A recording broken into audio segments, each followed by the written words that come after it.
Well, hello there, everyone, and welcome back to another After Build review. Today I'm going to be looking at the Megami device Chaos and Pretty Witch. This is honestly the first girl kit that I've ever built, or Mecha Musume, as the fans of these kits like to say. And I gotta say that I'm actually fairly impressed by this kit overall. It's fairly simplistic to build. It's very nice looking. It's very easy to put together. All of the joints are very, very stiff. So it's going to hold a pose pretty well no matter what you've got. As you can see, I've got her in this sort of, I don't know what this pose would be called, but there you have it. That's the pose that I have her in. It comes with a good variety of accessories, most of which are interchangeable. For example, the pistol that I've got on her hip is made up of a couple of parts that can be taken apart and attached to other places, like on her skirt, on her back, up on her shoulders. It's all 3mm pegs, I believe, so you can basically swap this out with anything, even 30-minute missions kits parts if you really wanted to.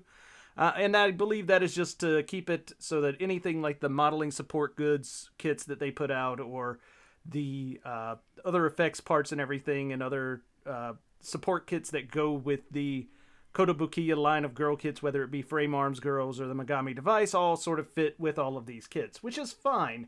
It is a fantastic little kit that I want to just touch on some points of right off the bat. Number one, the stand that comes with this kit that you see it rotating on right now is absolutely god awful.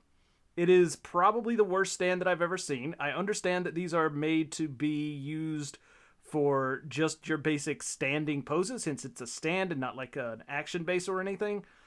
But even for that, I can't see it really doing its job very well. It is barely holding up on the balance that I've got it right now. As you can see, occasionally you'll get a little bit of the wobble here and there as this thing simply rotates on my turntable. Yeah, it's not fantastic. Now, you can get different action bases that go with these. Koto makes a whole line of them. Any sort of Bandai action base would work fine. A Figma stand would work fine. All of those things would work fine on a kit like this.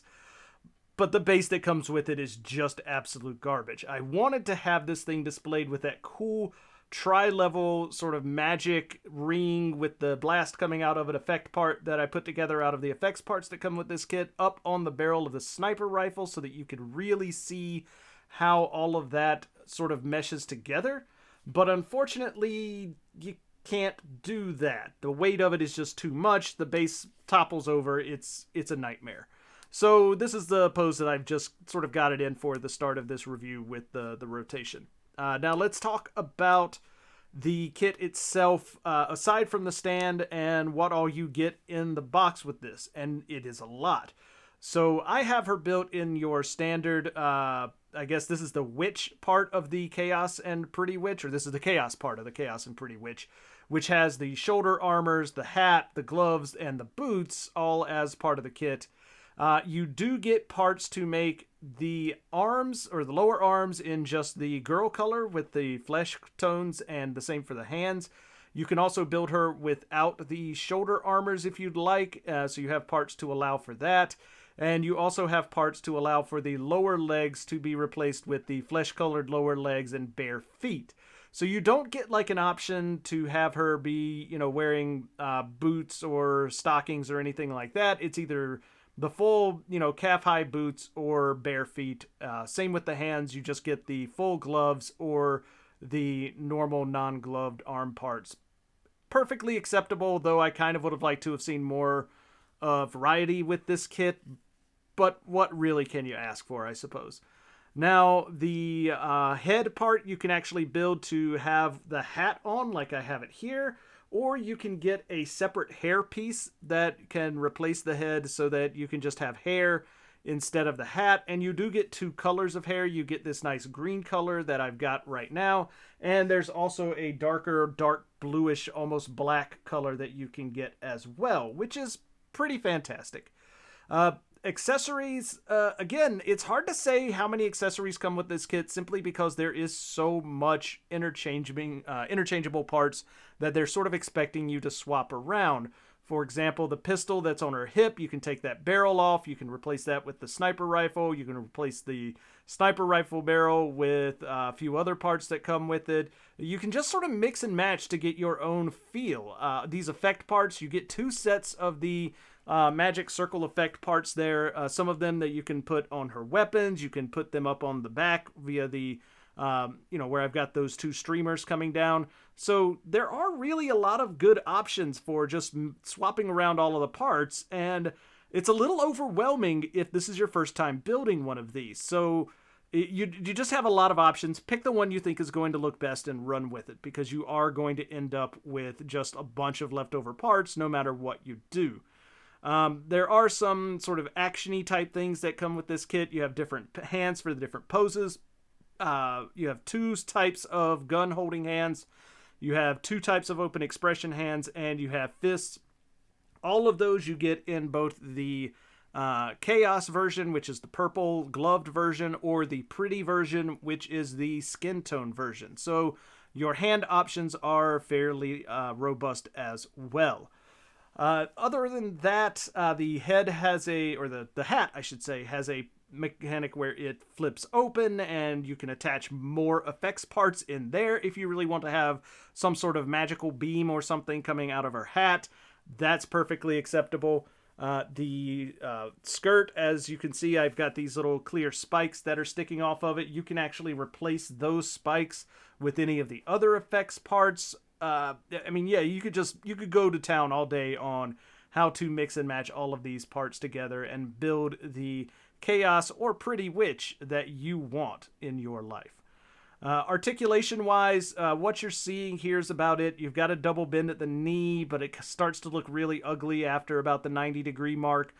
The elbows aren't going to get you much in chaos mode because they're single bend and the armor really gets in the way.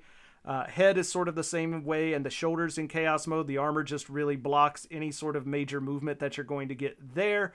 However, if you are having her in pretty mode, which without all the armor on, you're going to get a lot more movement out of this kit. And you would basically get whatever pose you want. The only thing that I really dislike about the articulation here is that the articulation of the leg rotation in the upper leg is actually halfway down the thigh, where you see those 2 pads on either side of her leg.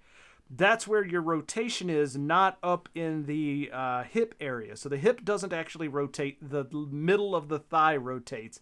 And that sort of limits some of the posability you can get out of the legs, but you do get a swivel and a pivot on the legs so that they can go all the way out, they can go all the way forward and back. And you're not really going to miss a whole lot, but it does just feel a little weird to not have any sort of ball joint or anything in the actual hip itself, and instead have it in the thigh. You also get a swivel at the ankle inside of the boot, so mid-calf basically is where your swivel is there. Same goes for the arms. You get a bicep swivel up under the armor, and you also get a forearm swivel, which is where the glove part connects to the lower arm part, giving you a fairly good range of positions there. The hands are 2 rotating pegs with a ball in the middle for inflection, so you can actually get a fairly good amount of range of posability out of the hands as well. And the neck is a pivot up into a ball joint in the top of the neck. Your head is going to get pretty much whatever you want to get out of it. It is absolutely fine. There's nothing really super impressive to say about the articulation on the kit. One thing I do want to point out, though, is that you do also get multiple face parts. You get 3 faces that have different faces on them pre-painted. They all look fantastic. The paintwork is it's actually really good for what I've seen in these style of kits online in the past. Some of them look a little, let's say, iffy, but no, the face parts on this kit are actually really, really nice. You also get a set of water slide decals if you want to make your own face. So you can take the blank face, put your own eyes and your own eyebrows and expression on that as well. So you do have a fairly large, set of ability to customize everything. It's actually fairly nice. So yeah, that's pretty much all I've got to say about this kit from a build perspective, articulation perspective. I think it looks really nice. I'm honestly going to give this kit a fairly high grade. Honestly, I think it's a really good kit overall. Again, I don't build many of these. I don't build a lot of these girl kits. I don't really get into them that much. But honestly, I'm happy this is the first one I built, even if there are stickers. And man, the stickers. They're all of the dark purple parts that you see on the shoulder armor, on the gloves, on the skirt, and on the boots are all stickers. And as much as I'd really like to be very upset about those, they actually are very nicely designed stickers. They're not hard to put on. They cover very well, and you're not trying to put a sticker over an area that it doesn't want to go over. So, like for example, the shoulder armor is actually made up of 4 distinct stickers, 2 that go on the front part of the shoulder armor, and 2 that go on the front side and the back side, and then 2 more that go onto the back of the shoulders. So there are 6, I guess, stickers. I miscounted. For each shoulder armor, there's 2 for each arm part. There's 2 for each leg part. And overall, yeah, they're just fairly well designed stickers. Now, how long they're actually going to hold up overall and, stay in place, I guess that has yet to be seen. I don't know what the overall quality of Kotobukiya's stickers on these kits tend to be, but I guess I'll see over time. Anyways, that's what I've got for this one. I'm gonna give it 3 thumbs out of 12 chimps. That's a good rating. I think I'll go with that. And there you go. Thank you very much for your time and watching this review. And as always, you can always check out my channel for the live build that I did of this, so you can see how it all goes together, what all the parts are, and just how many extra runners there are. So until next time, have a nice evening.